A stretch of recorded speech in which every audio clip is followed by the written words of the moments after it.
Career बनाना, reporter, writer या फिर editor बनना, तो आज ही संपर्क करें RJ रमझाजर में।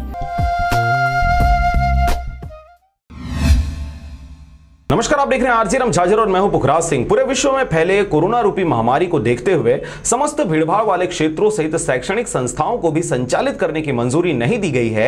इसके बाद भी सरकारी स्कूल में पढ़ने वाले बच्चों को पौष्टिक आहार उपलब्ध कराने की अपनी जिम्मेदारी का निर्वहन सरकार द्वारा की जा रही है। देखिए रिपोर्ट। भले ही स्कूलों को संचालित करने के लिए अभिभावकों सहित जनप्रतिनिधियों से सलाह मशवरा किया जा रहा है, परंतु इस भीषण महामारी के समय में भी गरीब व असहाय जिनके बच्चे सरकारी स्कूलों में शिक्षा ग्रहण के साथ पौष्टिक आहार ग्रहण करते हैं, उन्हें इस महामारी ने पौष्टिक आहार से दूर कर दिया है। इन्हीं सब समस्याओं को देखते हुए सरकारी स्कूल में बच्चों को अनाज का वितरण किया जा रहा है। इसी कड़ी में छत्तीसगढ़ के कोंडागांव जिला मुख्यालय से 20 किलोमीटर की दूरी में स्थित शासकीय उच्चतर माध्यमिक शाला मुंडा टिकरा में चावल का वितरण किया गया। इस कार्य के दौरान स्कूल के सभी स्टाफ सहित मध्याह्न भोजन संचालित करने वाले संगठन के सभी लोग उपस्थित रहे। क्योंकि वर्तमान स्थिति परिस्थिति को देखते हुए खाना बनाकर नहीं दिया जा सकता, यही वजह है कि अब स्कूलों में गरीब बच्चों को पौष्टिक आहार उपलब्ध कराने के लिए विधिवत तरीके से सूखा अनाज वितरित कर अपनी जिम्मेदारी का निर्वहन सरकार द्वारा किया जा रहा है। सर कि बच्चों को कितने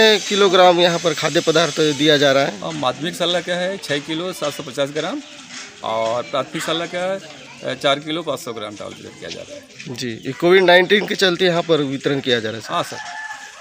तो प्रत्येक बच्चों को दिया जा रहा है सर? हाँ, प्रत्येक बच्चों को, जो बच्चे नहीं आए हैं उनको घर तक पहुंचाने का व्यवस्था किया जाएगा। जी, डिस्टेंस का भी पालन कर रहे हैं सर? बिल्कुल, बच्चों को गोला घेरा बनाया गया है, उस आधार पर बच्चों को चावल का यहाँ पर वितरण किया जा रहा है, प्रत्येक बच्चों को बारी बारी बुला करके।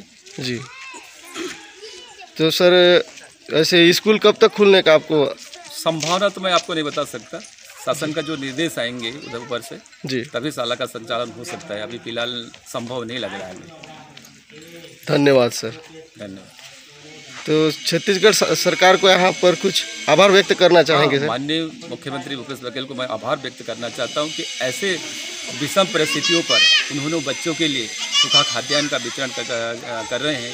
ये उनके लिए मतलब बहुत विशेष रूप से वो सराहनीय पहल है। सर प्रत्येक बच्चे को कितने किलोग्राम दे रहे हैं सर चावल दाल?